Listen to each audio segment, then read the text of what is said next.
Hello friends, welcome to my YouTube channel the way pace education. So friends देखो এই মুহূর্তে একটা গুরুত্বপূর্ণ আপডেট, সেটা হচ্ছে ওয়েস্ট বেঙ্গল যে ডিএ মামলা, এই ডিএ মামলা নিয়ে কিন্তু একটা গুরুত্বপূর্ণ আপডেট এসছে। সেটা হচ্ছে 25% যে সুপ্রিম কোর্টের নির্দেশ অনুসারে ডিএ মামলা দেওয়ার কথা ছিল বা ডিএ দেওয়ার কথা ছিল রাজ্য সরকারের তরফ থেকে সমস্ত চাকরিরত কর্মচারীদের, তো সেখানে কিন্তু মডিফিকেশন চেয়ে নতুন করে আবার মামলা করতে চলেছে রাজ্য সরকার।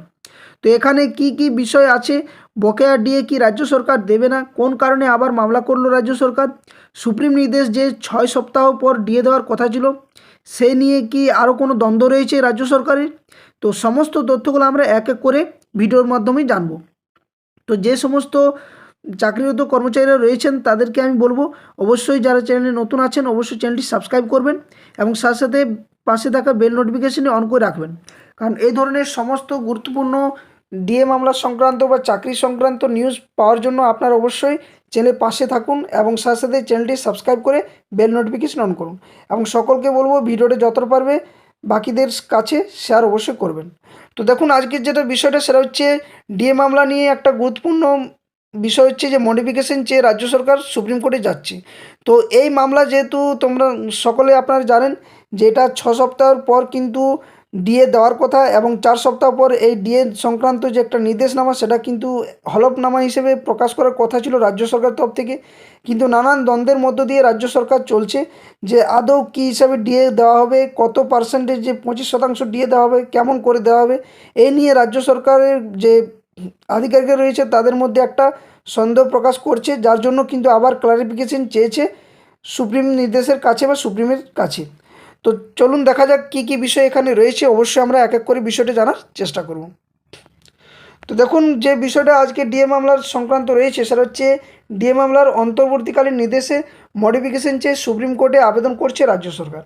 তো এখানে কি বলা রয়েছে যে রাজ্য সরকারি কর্মচারীদের ডিএ সংক্রান্ত মামলায় ফের সুপ্রিম কোর্টের দ্বারস্থ রাজ্য সরকার। সূত্রের খবর, শীর্ষ আদালতের নির্দেশের কয়েকটি ক্ষেত্রে সুস্পষ্ট ব্যাখ্যা চেয়ে রাজ্যের তরফে আবেদন করা হয়েছে। অর্থাৎ রাজ্য সরকার সম্পূর্ণভাবে ক্লারিফিকেশন কিন্তু পাচ্ছে না, যার জন্য কিন্তু রাজ্য সরকার এই মডিফিকেশনটা চেয়েছে। তবে যেহেতু এখন সুপ্রিম কোর্টে গ্রীষ্মকালীন ছুটি রয়েছে, তো এই ছুটির কারণে আগের নির্দেশ মতো বকেয়া মেটানোর প্রস্তুতিও নিচ্ছে কিন্তু রাজ্য সরকার। তো প্রস্তুতি চলছে ঠিক আছে, কিন্তু অনেক ক্লারিফিকেশন এখনও পর্যন্ত রাজ্য সরকারের তরফ থেকে প্রকাশ করতে পারছে না বলে এই মডিফিকেশন চাওয়া হয়েছে। নেক্সট তারপর কী বলা হয়েছে দেখো, বকেয়াটি সংক্রান্ত মামলায় 16ই মে সুপ্রিম কোর্ট 4 সপ্তাহের মধ্যে বিজ্ঞপ্তি প্রকাশ এবং 6 সপ্তাহের মধ্যে রাজ্য সরকারি কর্মচারীদের বকেয়া যে 25% ডিএ সে ডিএ মিটিয়ে দেওয়ার নির্দেশ দিয়েছিল রাজ্যকে। অর্থাৎ আপনারা সকলেই জানেন যে 16ই মের পর থেকে কিন্তু যে 4 সপ্তাহ সময় চাওয়া হয়েছিল, এই 4 সপ্তাহের মধ্যে 4 সপ্তাহ সময় দেওয়া হয়েছিল, যেখানে বিজ্ঞপ্তি প্রকাশ করতে বলা হয়েছিল রাজ্য সরকারকে যে এই ডিএ মামলা সংক্রান্ত বিষয়, এবং সেটি 6 সপ্তাহের মধ্যে রাজ্যের যে সমস্ত সরকারি কর্মচারী রয়েছে তাদেরকে 25% ডিএ দিয়ে মেটানোর চেষ্টা করার কথা বলা হয়েছিল। সেই অন্তর্বর্তী আদেশে খতিয়ে দেখার পর রাজ্য সরকার মনে করছে যে তার কয়েকটি ধারার বিশদ ব্যাখ্যা হলে নির্দেশ পালনের সুবিধা হয়। অর্থাৎ এখনও পর্যন্ত কিন্তু রাজ্য সরকার সম্পূর্ণভাবে ক্লারিফাই করতে পারেনি বিষয়টা। আবার কি বলা রয়েছে এরপরেই এরপরে মডিফিকেশন চেয়ে আদালতে যাওয়ার সিদ্ধান্ত হয় রাজ্য সরকারের তরফ থেকে। নবান্ন সূত্রে খবর, মূল মামলা চলবে, অন্তর্বর্তীকালীন ফের পর্যালোচনার আবেদনও জানানো হচ্ছে না, শুধু কিছু পরিবর্তন চেয়ে কিন্তু আবেদন করতেই এই পদক্ষেপ। তো কতটা বকেয়ার উপর কোন ভিত্তিতে কতদিনে বকেয়া 25% হিসেব হবে তার সুস্পষ্ট ব্যাখ্যাতে সুপ্রিম কোর্টে গিয়েছে রাজ্য সরকার। প্রশাসনের কেউ মন্তব্য করতে রাজি না হলেও সূত্রের খবর আইনজীবীদের সঙ্গে দীর্ঘ আলোচনার পরেই শীর্ষ আদালতে আবেদন করা হয়েছে। ইতিমধ্যে সুপ্রিম কোর্টে আবেদন জমা পড়েছে, তবে যেহেতু এখন গ্রীষ্মকালীন অবকাশ রয়েছে তাই শুনানি হচ্ছে না। তো আমরা একবার তার আগে দেখে নেব যে সুপ্রিম কোর্টের যে গ্রীষ্মকালীন অবকাশ ছুটি রয়েছে সেটা কি। তো দেখো আমরা সকলেই জেনে আছি যে 16ই মে কিন্তু এই মামলার কিন্তু শুনানি হয় এবং এখানে ক্লারিফিকেশন দেয় যে 6 সপ্তাহের মধ্যে এই বকেয়া ডিএ মেটানোর এবং 4 সপ্তাহের মধ্যে তার নোটিফিকেশন পাবলিশ করা।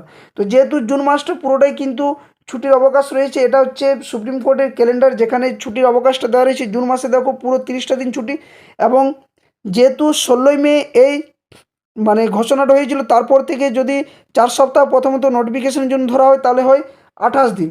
তো 28 দিন করতে গেলে এখানে তোমার 16 মে থেকে যদি মাসটা শেষ হয়, জুন মাস শুরু হয়, তাহলে সেখানেই চলে যাচ্ছে 15 দিন, অর্থাৎ আর বাকি যে থাকে 13 দিন। কিন্তু যেহেতু জুন মাসে পুরোপুরি ছুটি, আবার জুলাই মাসেও কিন্তু দেখো ছুটি রয়েছে কটা, 1টা 2টা 3টে 4টে 5টা 6 7 8 9 10 11 12 3 3 6 7 7 5 12 কে 13, এখানেও কিন্তু 13 দিন দেখো ছুটি রয়েছে। তো মোট এখানে 13 দিন এবং 30 দিন, মোট হচ্ছে 43 দিন ছুটি। এবং যেহেতু 6 সপ্তাহ পর অর্থাৎ 42 দিন পর যেহেতু এই বকেয়া ডিএ মেটানোর চেষ্টার কথা বলা হয়েছে 42 দিনের মধ্যে, তো সেখানে কিন্তু এখনও পর্যন্ত রাজ্য সরকার সম্পূর্ণভাবে ক্লারিফিকেশন পাচ্ছে না, বা কীভাবে ডিএ দেওয়া হবে, বা 25% ডিএর ক্ষেত্রে কী কী হলফনামা কী কী বিষয় রয়েছে, সেই বিষয়গুলো কিন্তু এখনও পর্যন্ত রাজ্য সরকার পুরোপুরি মানে ক্লারিফাই করতে পারেনি। যার জন্য রাজ্য সরকার বিভিন্ন আইনজীবীদের সাথে পরামর্শ নিয়ে এই ক্লারিফিকেশন বা মডিফিকেশন মামলার চেয়ে সুপ্রিম কোর্টে দ্বারস্থ হচ্ছে। তো ছুটি থাকার ফলে এটা কিন্তু এই মুহূর্তে আশা করছি শুনানি হবে না। নেক্সট তারপরে কী বলা রয়েছে দেখো, তারপরে বলছে তারপরে কী বলা হচ্ছে না, এখানে বলা হচ্ছে না গ্রীষ্মাবকাশের পরে জুলাই মাসে খুলবে সুপ্রিম কোর্ট, অর্থাৎ 13 তারিখের পর আমরা দেখলাম যে 13 তারিখের পর কিন্তু খুলছে সুপ্রিম কোর্ট। তাই আগে যে নির্দেশ দেওয়া হয়েছে তা পালন করার প্রস্তুতিও কিন্তু নেওয়া হচ্ছে। অর্থাৎ একদিকে কিন্তু রাজ্য সরকার বকেয়ার যে ডিএ সে ডিএ মেটানোর প্রস্তুতি চালাচ্ছে, এবং অপরদিকে এই মডিফিকেশন যে ক্লারিফাই সম্পূর্ণ বোঝার যে একটা অসুবিধা বা সংকোচ রয়েছে বা সংশয় রয়েছে, সেটার জন্য কিন্তু এই মডিফিকেশন মামলা মানে আবেদন করার চেষ্টা চলছে। কারণ সুপ্রিম নির্দেশ অনুযায়ী বিজ্ঞপ্তি প্রকাশের সময়সীমা 15 জুন।